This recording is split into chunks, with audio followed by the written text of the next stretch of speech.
ایک سب سے بڑی خصوصیت، سب سے بڑی نشانی، بلکہ ان کی زندگی کا سب سے بڑا محور اللہ کی یاد ہے۔ ان کی صبح ہو تو اللہ کو یاد کرتے ہیں، شام ہو تو اللہ کو یاد کرتے ہیں، دن ہو تو اللہ کو یاد کرتے ہیں، صحت مند ہو تو اللہ کو یاد کرتے ہیں، بیمار ہوں تو اللہ کو یاد کرتے ہیں، دکھ ہو تو اللہ کو یاد کرتے ہیں، ہر حال میں وہ اللہ کے ساتھ رہتے ہیں۔ تقویٰ ان کی زندگی کا یہ خاص شغل ہے کہ ان کا ذکر سے بے انتہا محبت، کہ تقوی کا تعلق جو ہے انسان کے دل کے ساتھ ہے، قلب کے ساتھ ہے، کیونکہ پہلی چیز تقوی کی جو ہے شرط وہ اجتناب گناہ ہے، گناہ سے بچنا۔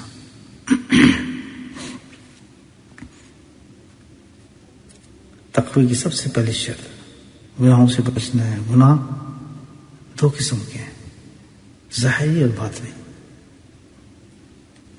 ظاہری گناہوں سے بچے آدمی، وہ تو انسان چلو کوشش کر لیتا ہے بچنے کی، لیکن جہاں پھنستا ہے آدمی اس کی باطنی گناہ ہے۔ تو بے تحاشا عبادت کرنے والے لوگ، نفل پڑھنے والے لوگ، ہر چیز جو عمل کے لحاظ سے کرنے والے لوگ تقوی کے مقام تک نہیں پہنچ سکتے، متقی نہیں بنتے، اور وہ متقیوں والی ان میں کیفیت پیدا نہیں ہوتی، وہ نشانی نظر نہیں آتی۔ حالانکہ ان کی عبادات آپ دیکھیں، ہر زندگی کے پہلو دیکھیں تو آپ کو عبادت کرتے نظر آتے ہیں، عبادت گزار، لیکن تقویٰ نہیں ہے ان میں، متقی نہیں بنتے۔ وجہ اس کی کیا ہے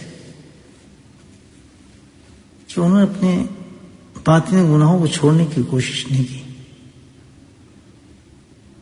ایک عبادت اور لی عبادت کا، لیکن اس عبادت سے تقویٰ نہیں ملا، متقی نہیں بن سکے۔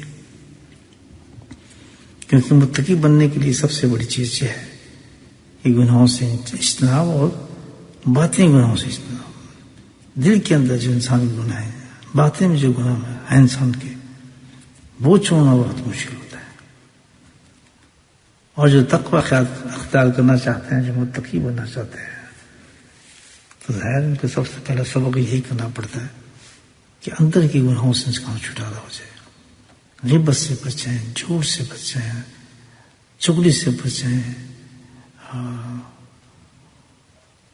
اس قسم کے کئی گناہ ہیں۔ ان نے شروع کیا تو کئی درجے گناہ آپ کو نظر آنا شروع ہو جائیں گے۔ اس میں حسد بھی ہے، جلن بھی ہے، کینہ بھی ہے، بغض بھی ہے، جھوٹ بھی ہے، مطلب ایک لسٹ ہے۔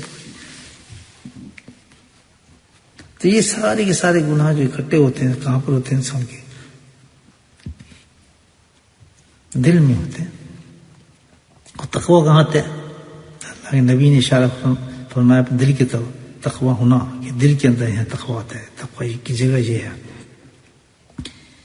ناک میں نہیں آتا، منہ پہ نہیں آتا، ہاتھ میں تقویٰ نہیں آتا، تقویٰ دل میں آتا ہے۔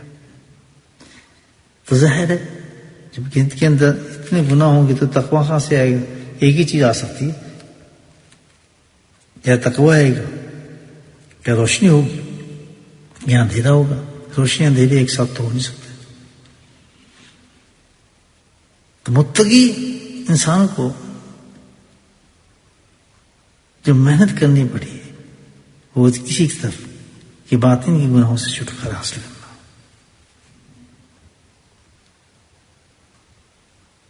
تو باطن کی گناہ جو ہے ان کی تو کوئی ایسی مشین تو نہیں ہے کہ آپ لگائیں اور باطن گناہ ختم ہو جائے۔ ظاہری گناہ تو نظر آتے ہیں، آدمی کو سامنے کوئی گناہ کریں تو آپ کو ڈانٹے گا بھی، سمجھائے گا بھی، لیکن اندر جو گناہ کر دیں اس کو کون بتائے گا؟ کیونکہ اوپر تو آپ نے لبادہ پہنے ہوئے بہت بڑی عبادات کا، وہ کون سمجھائے گا ہمیں؟ تو اس کی جو واش کرنے والی چیز اللہ نے بتائی ہے، صاف کرنے والی چیز، وہ اللہ کا ذکر ہے۔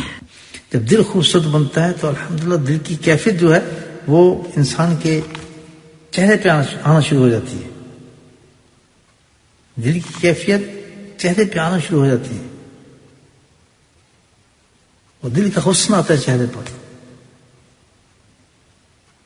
جبھی تو یہ کہا جاتا ہے کہ جن متقی حضرات جو ہوتے ہیں ان کے چہرے پہ حلاوت ہوتی ہے، حلم ہوتا ہے، نور ہوتا ہے، سکون ہوتا ہے. ان کے چہرے کو دیکھنے کے ساتھ ہی انسان کے اندر ایک کیفیت بدل جاتی ہے، ایک میسج ملتا ہے ان کے چہرے کو دیکھنے کے ساتھ کہ نیک ہو جاؤ.